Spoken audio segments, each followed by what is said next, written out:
Et bonjour à tous, ravi de vous retrouver pour l'émission du lundi 19 septembre 2022. On se retrouve malheureusement, comme vous le voyez, avec une map dans le rouge, un BTC à 18 400 $ ce matin, 9h que j'enregistre l'émission, en recul de quasi 8% sur les dernières 24 heures. Ethereum qui accuse le coup, moins 11%, 1290 $. On a éventuellement ce petit support, on le verra dans quelques instants, autour de 1250. Et sinon, ensuite, on revisitera les points bas entre 800 et 1000, sachant que Bitcoin vraiment est en train de prendre la pente glissante. Après, on peut toujours faire une fausse sortie comme on l'a très bien fait précédemment à la hausse. Mais là, c'est vrai qu'en ce moment, on a la sensation de lourdeur à nouveau sur le marché crypto et que rien n'empêchera finalement de traverser les anciens supports pour aller visiter un peu plus bas. Donc, on va voir tout ça dans quelques instants. Ensuite, sur TradingView, on a moins 12 du côté de Polkadot, moins 11 pour Polygon Matic, moins 12 et moins 17 pour Uniswap et Ethereum classique, et enfin on clôture le bas du tableau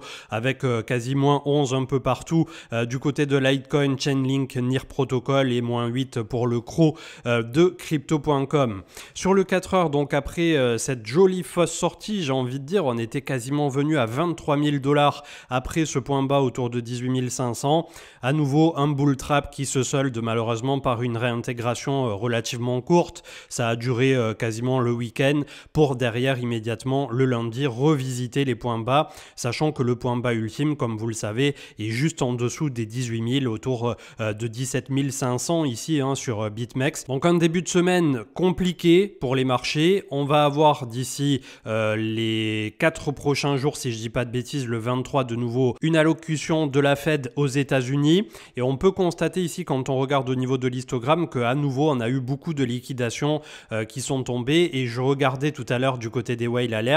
Ce coup-ci, c'était FTX et Binance Future en simultané qui ont vendu et qui ont déclenché pas mal de cascades de liquidation. Quand il y a une semaine ici encore, c'était FTX qui essayait, voilà, en vendant 5 bitcoins toutes les minutes, pendant 1 heure à peu près, ça avait duré, d'essayer d'aller chercher la liquidité. Et là, finalement, j'ai la sensation qu'ils l'ont bel et bien trouvé. Donc, clairement, un marché qui est extrêmement lourd en ce moment, où on a la sensation qu'on n'arrivera pas à défendre indéfiniment ce support et probablement qu'il faut s'attendre effectivement désormais à aller visiter sous les 18 000 $. La bonne nouvelle pour nous, c'est qu'après, on peut estimer effectivement que le plus gros de la baisse est derrière nous, puisqu'on a quand même fait de 70 000 à 18 000 sur Bitcoin, et que même si on venait sur des targets baissières autour de 13, 14, 15 000, voilà, désormais, on sait à peu près à quoi s'attendre en termes d'amplitude, en espérant bien évidemment que ça ne soit pas les fossoyeurs qui raisonnent un jour et qu'on voit un Bitcoin à 3000, mais je pense qu'il y a très peu de chances que ça puisse se produire, mis à part, voilà, cataclysme mondial autour de la crypto ou même d'un point de vue géopolitique. Le Crypto Fear and Greed dans l'extrême peur, 21, donc ça y est, on re-rentre typiquement dans une phase d'accumulation où ceux qui attendent ces phases extrêmes un peu de marché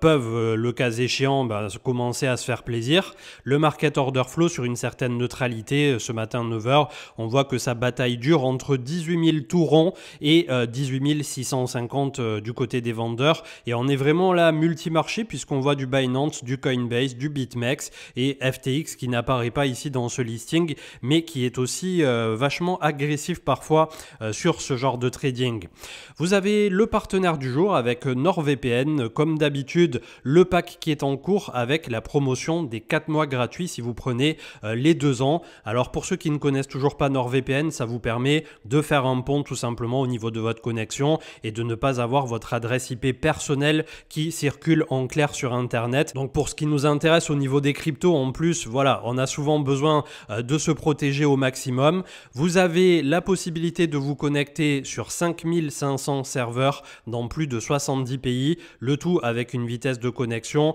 de 6730 mégabits, ce qui vous permet notamment de profiter d'un contenu de streaming, pourquoi pas jusqu'aux États-Unis, avec des films et des séries qui souvent sortent là-bas avant de pouvoir sortir en Europe. Au travers du VPN, vous avez la la possibilité de protéger 6 appareils avec votre compte, donc ça va du smartphone à la télévision connectée, à votre ordinateur, vous pouvez absolument tout faire transiter au niveau de vos appareils connectés. Et ce qui est intéressant, et ils ont ajouté ça, ils ont étoffé leur offre concrètement avec un gestionnaire de mots de passe et la possibilité d'avoir un cloud sécurisé, c'est que à ce jour on utilise de plus en plus de mots de passe et on n'a pas forcément ni envie de les retenir ni de les taper à la main systématiquement. Donc vous avez un très bon gestionnaire de mots de passe et également la possibilité d'avoir donc dans un cloud privé vos fichiers en sécurité, le tout en ayant au moment de votre navigation directement la possibilité de scanner en temps réel par rapport au phishing, c'est-à-dire tous les fichiers malveillants ou les sites malveillants qui vous invitent à cliquer sur des liens,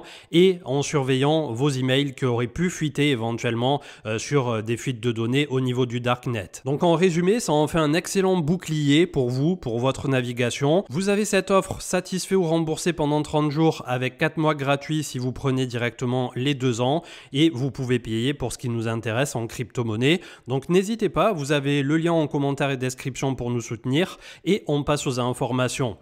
Les infos avec Ethereum Merge, donc, et pas mal de personnes qui étaient dubitatives quant à la centralisation. On a vu pas mal de posts passer que ça y est, Ethereum était devenu le coin token le plus centralisé au monde. Eh bien non, il n'en est rien, puisque quand on déroule au niveau des validateurs, après peut-être que ça évoluera plus tard, ça pour l'instant je n'en sais rien, mais quand on déroule par exemple un Lido, on voit qu'on a des dizaines, des centaines de milliers d'utilisateurs qui sont connectés sous d'autres structures, sous d'autres entités, et surtout ça intéresse vous et moi, puisque par exemple à ce jour, pour ceux qui n'ont pas 32 Ethers, qu'est-ce qu'on fait? On va sur Lido, on dépose 0,5 ou 1 Ether et immédiatement on nous file du STETH qui nous donne le petit rendement de 4 à 5% annualisé en ce moment, et petit à petit d'ailleurs depuis le merge c'est en train d'augmenter chaque jour qui passe. Donc on est dans le creux de la vague comme on le disait dans la dernière émission avec Marc. C'est pour ça aussi qu'il y a moins de frais de transaction et que pour l'instant on n'a pas eu ce taux qui a monté de façon complètement drastique, mais on peut constater tout de même qu'au niveau de la décentralisation, il n'y a pas de problème particulier en ce moment,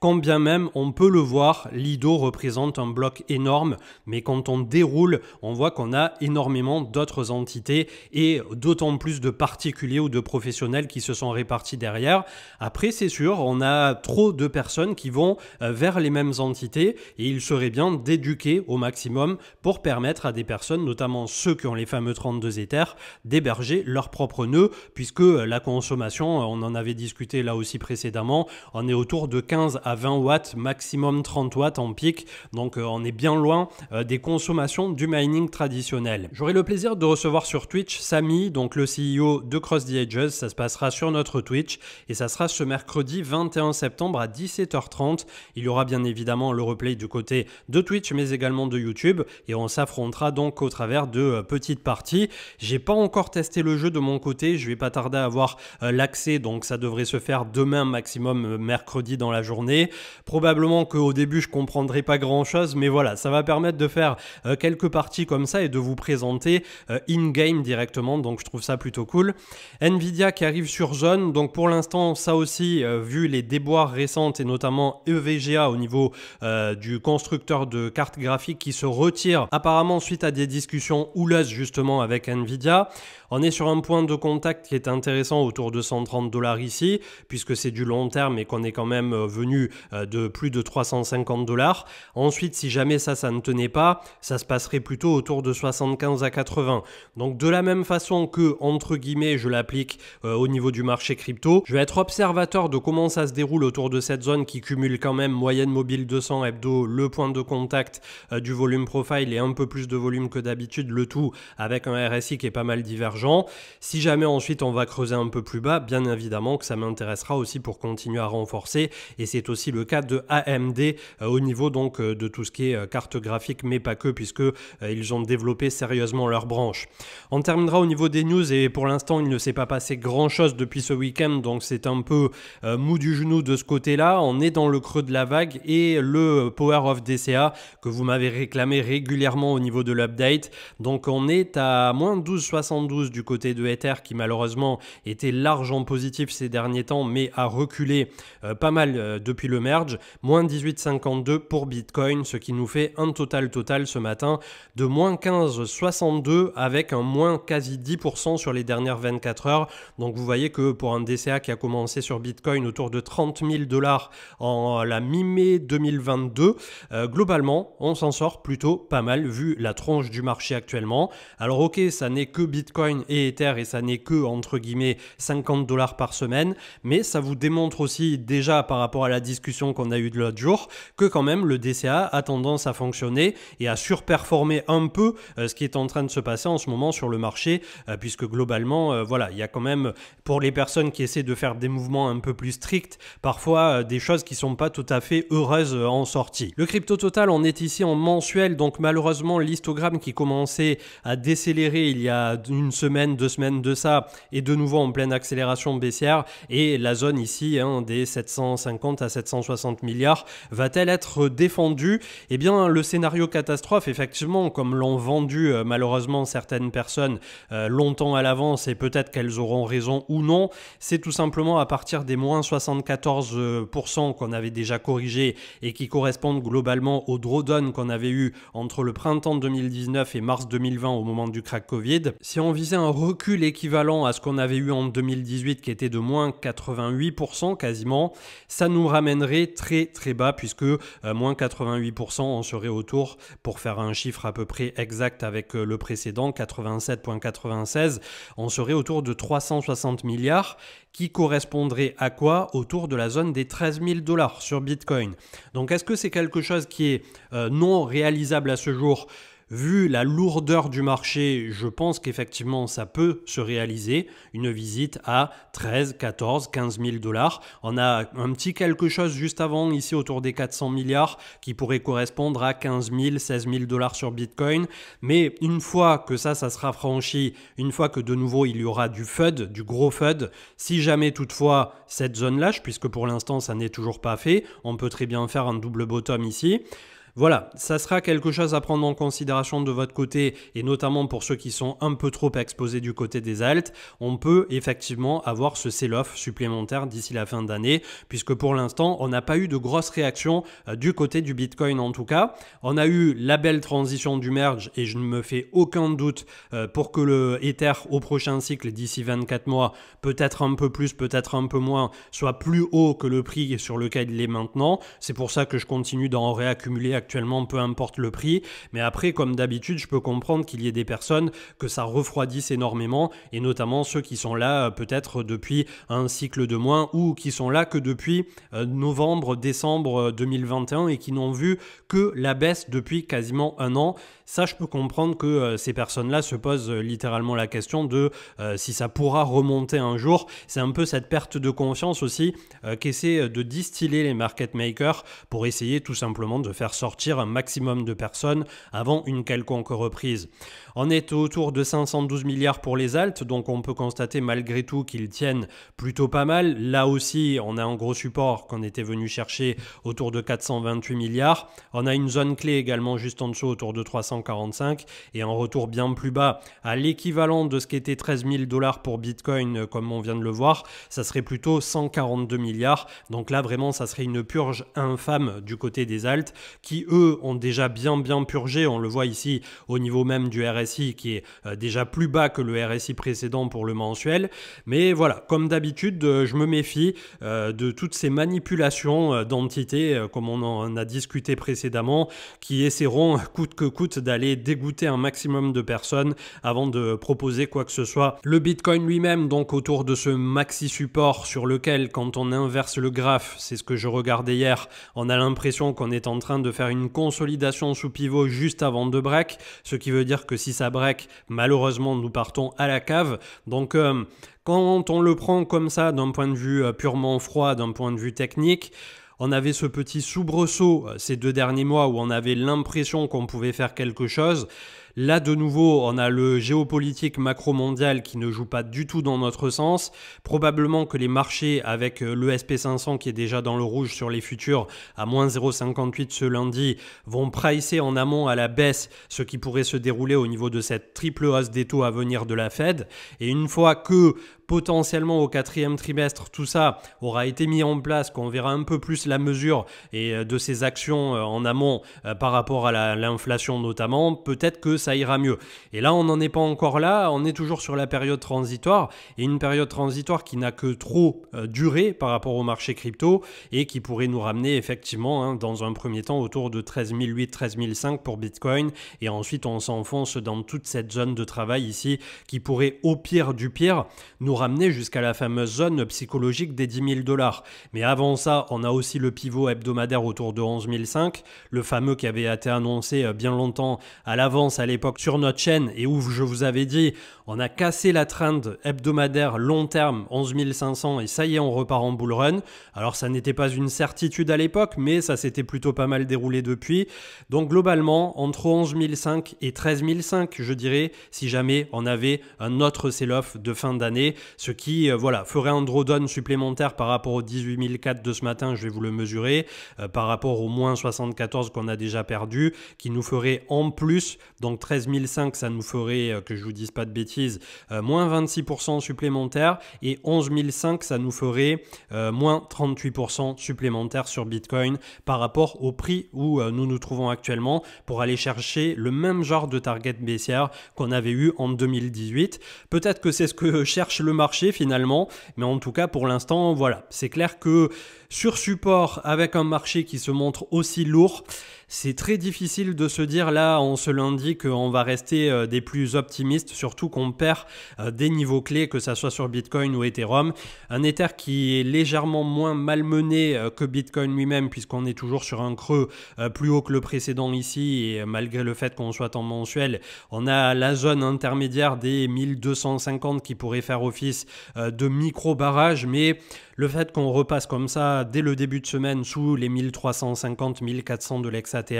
j'ai bien peur qu'à nouveau on revienne visiter entre 800 et 1000 $.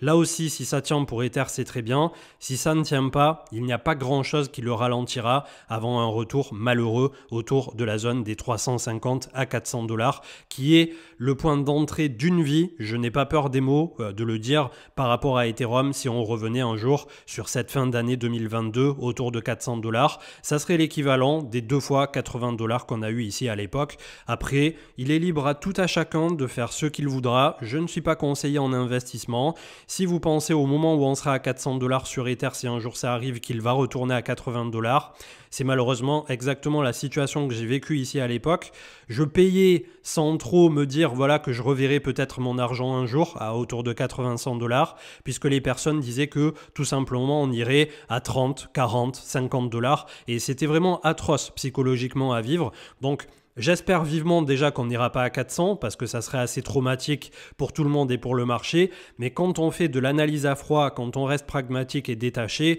clairement 400 ça serait le no-brainer pour Ethereum pour plus tard. Et de même que ceux qui attendent 10 000 pour Bitcoin, je suppose qu'il y en aurait un bon paquet qui serait intéressé pour pousser au portillon de ce côté-là si toutefois ça venait à arriver, car c'est loin d'être gagné. Le DXY évidemment qui est en sens inverse, plus 0,40 ce matin, 110 points soit 0,68. On va voir là aussi, on continue d'être divergent sur l'hebdomadaire, mais on a malgré tout, suite à cette politique qui est toujours pas accommodante du tout de la Fed, les indicateurs qui n'ont pas l'air de vouloir complètement ou définitivement se retourner. La Bitcoin dominance qui recule de 2%, 40,6 sur support, et Ethereum qui doit reculer lui pour sa part, et encore qu'il est légèrement à l'équilibre ce matin, 18,20 autour de la moyenne mobile mensuelle 20 mois du coup, et cette zone de travail qui devrait faire son office désormais entre 18 et 20 et plus pour Ethereum, qui dans tous les cas a réalisé sa transition telle qu'elle devait se faire. C'est une prouesse d'open source, c'est une prouesse d'ingénierie,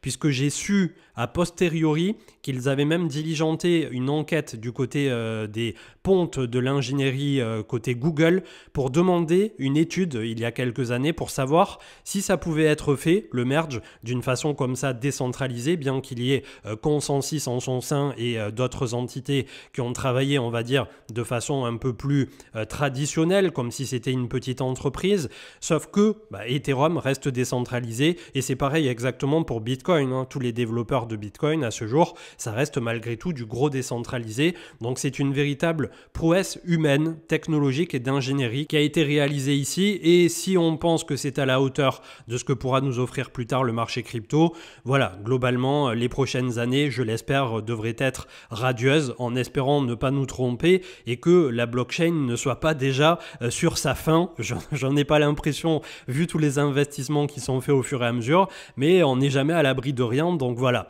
C'était peut-être une émission un peu plus pessimiste aujourd'hui qu'à l'accoutumée, et on se quitte avec un BLX qui a clôturé hier la semaine malheureusement à 19 421. On voit qu'on est suspendu au bord de ce précipice qui, s'il lâche, effectivement, on n'a pas grand-chose avant 13 800, 13 500, où on pourrait très bien s'arrêter, se dire que voilà, le consensus est trouvé, mais avec un marché crypto qui nous a habitués à nous faire toujours des dingueries sur les fins de cycle pour vraiment finir de dégoûter tout le monde, c'est peut-être la petite baisse supplémentaire, la dernière baisse qu'attendait Willy Woo dans ses derniers indicateurs, et c'est peut-être aussi rétrospectivement la dernière baisse qu'attendent les particuliers pour littéralement être dégoûtés du marché crypto, puisque souvenez-vous, encore quelques semaines en arrière, pas mal de personnes disaient sur les réseaux sociaux, si ça c'était le bear market, pour l'instant je n'ai rien senti. Voilà, c'est ce qui me mettait un peu la puce à l'oreille quant au fait de pouvoir continuer comme ça un peu à descendre, et c'est vrai que là, bon, la prochaine baisse, si on se reprend ne serait-ce qu'en moins 20, moins 30 du côté de Bitcoin, qui se transformerait rapidement en un bon moins 50 bien tassé du côté des alts, celle-ci je pense qu'on finirait de la sentir passer. Je vous souhaite une très bonne journée, on se retrouve ce soir autour de 21h pour Twitch, et pour ma part je vous retrouve demain autour de YouTube, et ensuite on continuera de monitorer ça ensemble au quotidien, pour le meilleur et pour le pire, j'ai envie de dire. À demain et à ce soir. Ciao ciao.